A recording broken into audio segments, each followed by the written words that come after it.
Bonjour Diane. Bonjour Yoann. Merci d'avoir accepté de me rencontrer pour répondre à mes questions et revenir avec moi sur ta carrière dans le doublage.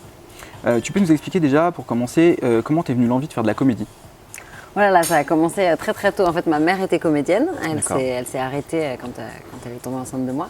Elle pensait reprendre et puis finalement, elle n'a pas eu l'envie. Elle avait été comédienne pour des raisons complètement différentes de moi, parce qu'elle était très timide, donc elle avait fait des cours de théâtre pour un peu s'épanouir. Voilà. Et puis finalement, elle avait eu des rôles et tout, mais c'était pas une passion. Voilà. Et moi, donc c'est un peu l'inverse. Il se trouve que donc elle a continué à aller beaucoup au théâtre et tout ça quand j'étais petite, parce qu'elle avait toujours tous ses potes qui étaient comédiens et qui étaient dans le métier. Et donc très très vite, j'ai eu accès à ça, à aller voir des spectacles, c'était au théâtre, mais aussi des comédies musicales. Voilà. Et donc j'ai eu hyper vite envie de monter sur scène. C'était vraiment que la scène. Jusqu'à assez tard, ça a été que le théâtre, les comédies musicales, vraiment la scène. Et voilà. Et après, l'image est venue après et le doublage encore après. D'accord. En parlant de comédie musicale, tu as fait partie d'une comédie musicale? Oui, de plusieurs. De plusieurs, mais effectivement, j'imagine, tu parles de Mozart. Mozart, ouais, c'est ça. Oui, c'était une expérience de ouf. Une expérience de dingue, à travers toute la France, tout ça. La France et puis la Corée, la Russie, l'Ukraine. Ouais, on est parti en version concert symphonique en Russie, en Ukraine, en Tunisie aussi. Et puis on a fait aussi tous les Zéniths de France, etc. Dans la version aussi concert symphonique, qui est un truc de dingue, parce que voilà, c'est hyper rare les chanteurs qui ont cette chance de pouvoir être accompagnés d'un orchestre symphonique plus d'un groupe de rock. Voilà, c'était un truc de malade. Et puis effectivement, la comédie musicale, on l'a aussi tournée en Corée. J'en ai fait 5 Bercy aussi avec. Enfin, ça a été vraiment complètement magique. Purée. Du coup, donc ça c'était la partie comédie musicale. Ensuite, du coup, tu as eu accès à ton premier doublage. Oui. C'est arrivé par quel biais en fait le doublage pour toi? Enfin, c'est pas ensuite, c'était déjà, j'avais déjà commencé un peu avant, mais effectivement, c'est à peu près à la même période. C'est un peu, ça fait une dizaine d'années que je fais du doublage. Et effectivement, j'ai fait mon stage de doublage pas longtemps avant de. Oui, d'ailleurs, juste avant de faire justement. Les premières répétitions de Mozart Opéra Rock, parce que justement je me suis dit c'est pas un très bon timing, parce que c'est vrai que quand on fait un stage de doublage, l'idée c'est après d'enchaîner, d'aller assister et puis voilà. Donc là je me suis dit zut, je vais oublier la technique et puis voilà, je vais pas. Puis bon, finalement ça s'est très bien fait. Mais voilà, j'avais déjà commencé à faire un petit peu de doublage avant. J'avais fait mon stage avec François Dunoyer, qui du coup m'avait fait faire des petites choses. J'ai aussi plein d'amis très très proches qui font du doublage depuis très longtemps, comme Dorothée Pousseau, avec qui j'étais en classe, qui était ma meilleure amie et tout ça, qui est toujours mes meilleures amies. Et donc voilà, qui me faisait faire aussi des trucs de temps en temps, etc. Et d'ailleurs, j'avais failli, quand j'étais beaucoup plus jeune, enfin justement quand j'étais au collège avec Dorothée, qui elle donc était déjà un peu une star du doublage déjà à ce moment-là. Et elle m'avait fait venir sur le plateau de Claude Ventura, qui cherchait c'était pour le film My Girl. Il y avait Ludivine Sagné, il y avait Dorothée. Et il fallait faire 2 copines du personnage de Dorothée ou de Ludivine, je sais plus. Et donc voilà, il avait dit si t'as des copines et tout, donc j'étais venue. Et il avait trouvé que j'avais une voix intéressante et il m'avait proposé, il m'avait dit voilà, on cherche toujours des voix jeunes et tout, si ça te dit. Et à ce moment-là, en fait, ça m'intéressait pas du tout. D'accord. Parce que justement, comme je te disais, moi c'était vraiment la scène. Et du coup, voilà, l'idée d'être dans le noir, de doubler quelqu'un qui avait déjà créé le personnage et tout ça, à ce moment-là, je ne voyais pas l'intérêt du truc. Enfin, voilà, je pense que j'étais très jeune et c'était à côté. Mais de même que j'avais pas non plus envie spécialement de faire le tournage ou tout ça à ce moment-là, c'était vraiment que la scène. Donc c'est marrant parce que j'avais déjà mis un pied dedans grâce à Dodo. Et puis voilà, et donc c'est super. En plus là, voilà, je retrouve aussi plein d'amis du collège, parce que voilà, il y avait Alexis Thomasian aussi. Justement, j'ai commencé, pardon, je suis très bavarde. Non, mais on est là pour ça. J'ai commencé, avant de faire du doublage, effectivement, j'ai commencé à faire de la création de voix de dessins animés. D'accord. Et justement avec Alexis Thomasian, sur les podcasts et sur les podcasts, justement, le premier truc que j'ai fait avec lui, c'était ça. Et c'était parce que le réalisateur Antoine Colomb, en fait, maintenant il fait de l'animation, mais j'avais tourné dans un court-métrage fiction qu'il avait réalisé. Et du coup, il m'avait appelé pour sa série animée, pour passer les essais. Et là, il n'y avait pas besoin de la technique du doublage, parce que c'était vraiment de la création. C'est-à-dire, on fonctionnait sans bande rythmo, et puis les dessins étaient faits après par rapport à nouveau. Ah d'accord. Donc voilà, et donc j'avais retrouvé Alexis là-dessus, qui était voilà, aussi au collège avec nous. Donc voilà, c'est chouette. On se suit, c'est chouette. Du coup, au niveau du doublage, tu as accumulé les doublages pour commencer avec des petits rôles. Et puis ensuite, tu es arrivé sur des rôles très importants, sur des séries à succès. Par exemple, Kelly McCreary, sur le rôle du docteur Maggie Pierce dans Grey's Anatomy. Ce type s'est perdu dans le désert. Je savais même pas qu'il y avait un désert dans l'état de Washington, je viens de Boston.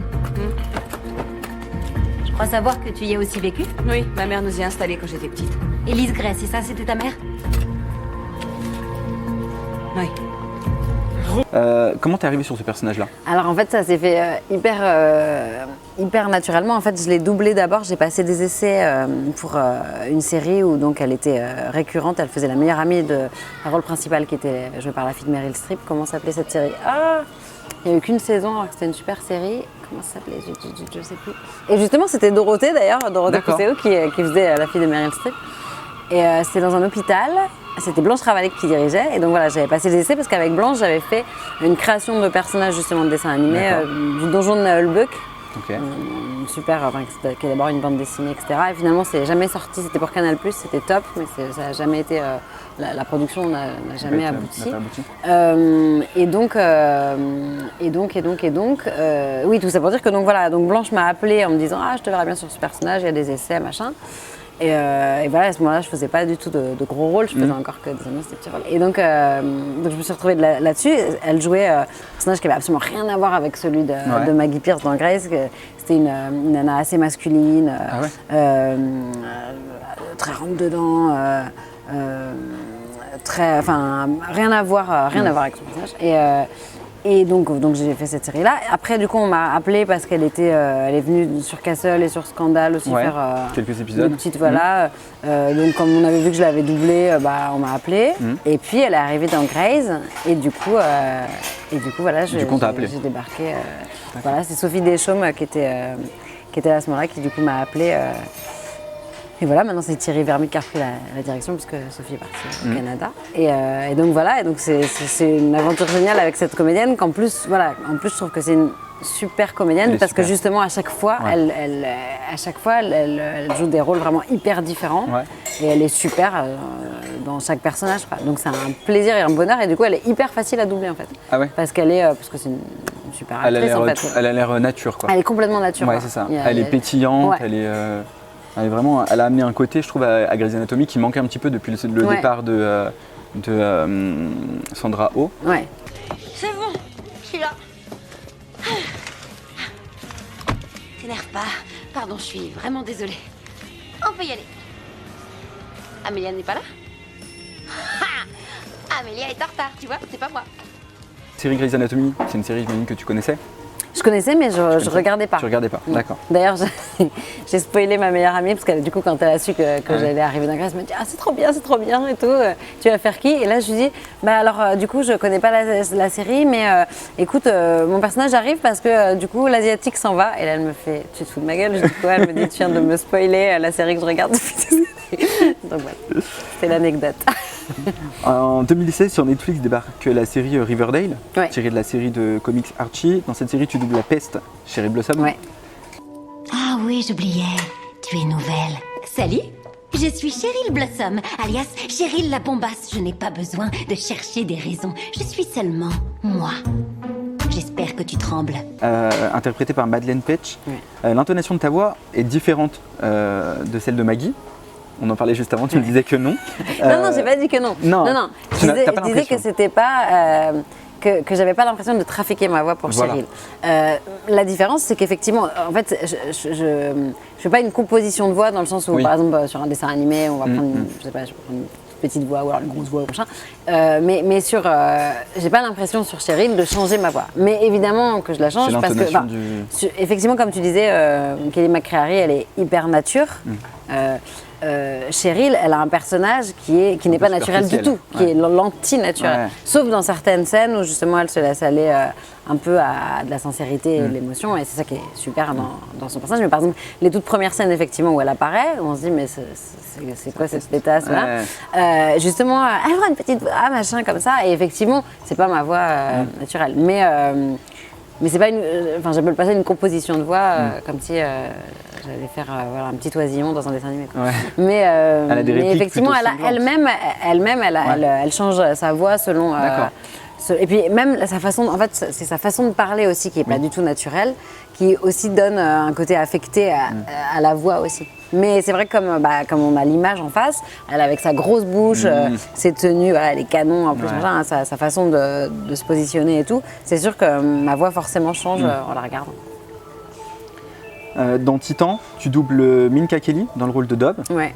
Quand tu m'as eu, t'as accouché par terre, maman? Non, papa m'a emmenée à l'hôpital, mais tu avais de l'avance. Et il a fallu 9 heures pour que tu vois le jour. Mais la sage-femme a dit que c'était tout à fait normal et que je devais m'estimer heureuse. Et tu sais ce que ton père a fait?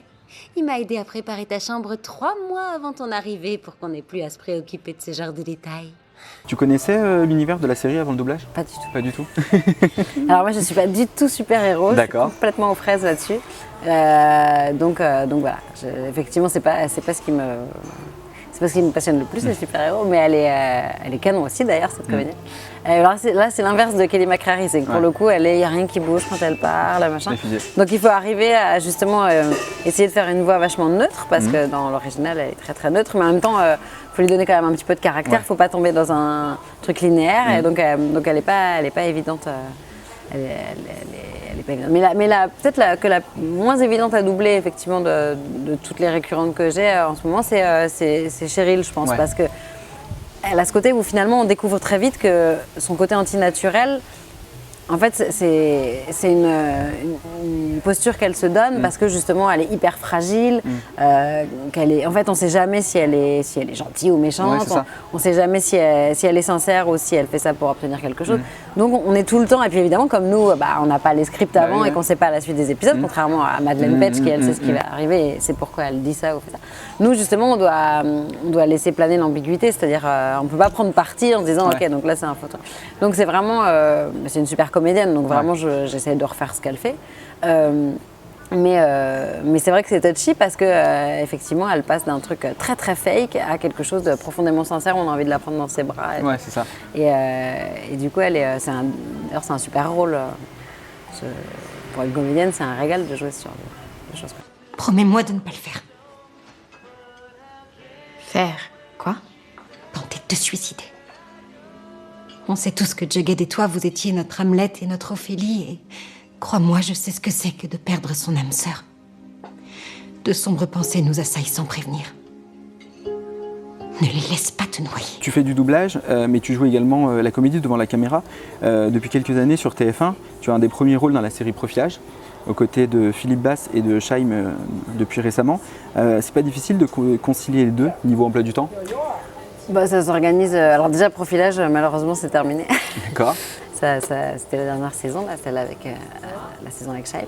Mais non, après ça s'organise comme n'importe quel planning. Alors c'est vrai que effectivement ce qui est compliqué c'est qu'en doublage on peut vite avoir beaucoup de travail. Beaucoup de travail d'un coup et puis sur des dates bien précises. Voilà, c'est ce que j'allais dire. Voilà, si tu es en tournage et qu'on t'appelle, on te dit voilà, là il y a Cheryl à doubler. Voilà, alors le truc c'est qu'on a les dates quand même très en amont. Ouais. Contrairement, sur Profilage, les dates de tournage, alors parce que normalement les dates de tournage justement on les a aussi très en amont, mais sur Profilage c'est le bazar et donc on les avait toujours à l'arrache au dernier moment, avec les plannings qui changeaient et tout ça, et du coup c'était un peu compliqué, mais les DA étaient toujours super arrangeants, notamment justement Marie-Eugénie Maréchal, toujours très arrangeants, et donc voilà, et quand vraiment c'était impossible de s'organiser, on enregistre ce qu'on appelle en track, c'est-à-dire on enregistre tout seul. D'accord. Voilà, c'est évidemment moins bien et on n'a jamais envie de le faire, mais quand il n'y a vraiment pas le choix, on le fait. Mais sinon, ça se goupille, généralement ça se goupille bien, c'est plutôt un casse-tête pour les directeurs artistiques.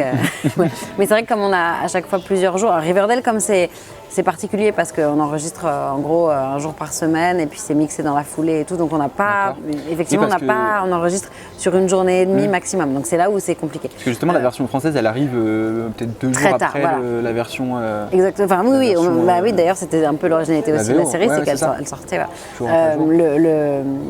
Sur Grace, par exemple, on a plus de marge de manœuvre parce que la série, elle arrive en France longtemps après. Voilà, il y a plus de temps avant le mixage, souvent il y a des retakes et machin. à Riverdale, il y a jamais de retake. Enfin, c'est un peu... c'est très rapide, donc effectivement, c'est plus contraignant pour les plannings. Et puis... mais voilà, mais ça se fait. Enfin, effectivement, on a tous des plannings chargés, tous les comédiens. Je sais que tu vois Gauthier juste après. Gauthier, c'est ça. Voilà, parce que tous les comédiens de doublage, évidemment, ne font pas que du doublage. Voilà, donc les DA le savent. Et voilà, après, ce qui est pas cool, c'est les comédiens qui vont dire, qui vont privilégier le tournage et du coup dire j'en ai rien à faire, machin. Alors que la série, ça, franchement, j'en connais pas qui le font. Je crois que ceux qui le font, c'est peut-être ceux qui débarquent dans le doublage et qui pensent qu'ils font ça juste comme ça en dilettante, mais du coup, je pense qu'ils font pas très long dans le truc. Parce que voilà, après, c'est vraiment une histoire de respect de chacun et d'organisation, mais comme pour n'importe quel travail, en fait. Oh, je vous ai fait mal. Oh, pardon, je suis désolée. Il est où, Vanek? Tu te dégages de ma piole, Barbie. Barbie? C'est censé être une insulte. Ah non, parce que moi, mais je l'adore, Barbie. Elle a 150 métiers, mais elle trouve toujours le temps de papoter avec ses copines. Du coup, tout à l'heure, tu disais qu'au début de ta carrière, tu voyais pas vraiment l'intérêt du doublage. Aujourd'hui, tu fais du doublage et tu fais également de la comédie donc face à l'écran, face à la caméra, pardon. Pour un comédien, qu'est-ce qu'apporte le doublage que n'apporte pas une série télé ou un film, etc. Ce qui est génial en doublage, c'est qu'on peut interpréter des rôles qu'on fera jamais dans la vraie vie parce que voilà, quand on est une blonde aux yeux verts, machin, on va avoir tendance à avoir des rôles. Encore, j'ai eu de la chance, j'ai eu des beaux rôles dramatiques aussi. C'est vrai que je fais pas mal de comédie parce que voilà, je parle assez vite, je suis plutôt joyeuse et tout ça. Donc, les réalisateurs n'ont pas toujours beaucoup d'imagination, mais c'est vrai que voilà, en doublage, j'ai pu faire des personnages qu'on ne me donnerait jamais, et même d'ailleurs au niveau de l'âge aussi, parce que voilà, j'ai une voix un peu grave, un peu cassée, donc on peut me donner des personnages un peu plus âgés, des personnages aussi carrément plus jeunes. Et sur Riverdale, par exemple, c'est un personnage qui est tout jeune. Oui, son collège, voilà. Et puis effectivement, comme j'ai une énergie très jeune aussi, j'ai aussi fait pas mal de personnages jeunes. Mais voilà, c'est ça qui est chouette, c'est que je peux passer d'un personnage, parce que je dis plus âgé, mais en fait en vrai, on me donne pas vraiment de personnage plus âgé. Mais par exemple, je sais pas, j'ai personne là qui me vient de... Mais si, par exemple, justement, le premier personnage de Kelly McCreary dont je te parlais, de la série dont je te parlais, dont je n'arrive plus à me souvenir du nom, voilà, ce personnage, elle était très masculine, très machin tout, jamais on va me filer ça.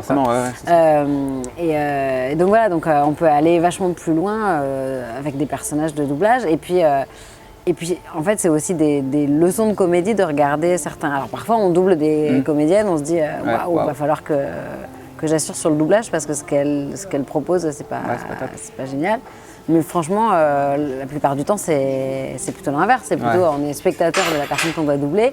Et du coup, alors c'est ça le danger, c'est de ne pas l'être et d'amener sa touche à soi en plus. C'est-à-dire à la fois de respecter le personnage qu'elle-même a créé et puis de rajouter aussi sa touche. C'est ça l'intérêt parce que c'est ça que je pense que je ne saisissais pas quand j'étais petite et que je jouais, où j'avais l'impression qu'il fallait juste imiter quelqu'un. En fait, tu rajoutes justement, c'est ça qui est génial, c'est qu'on peut quand même créer nous aussi quelque chose par-dessus ce qui a déjà été créé et ce qui est parfois justement déjà top et tout, et c'est canon quoi. Donc en fait c'est vraiment le même travail que sur scène quoi. Que la comédie. Sauf qu'effectivement on peut avoir des personnages qu'on ne donnera jamais ailleurs et ça c'est hyper jouissif parce que c'est canon quoi. Écoute, merci beaucoup Diane pour le temps que tu m'as accordé. Merci d'avoir répondu à toutes mes questions. Merci à toi.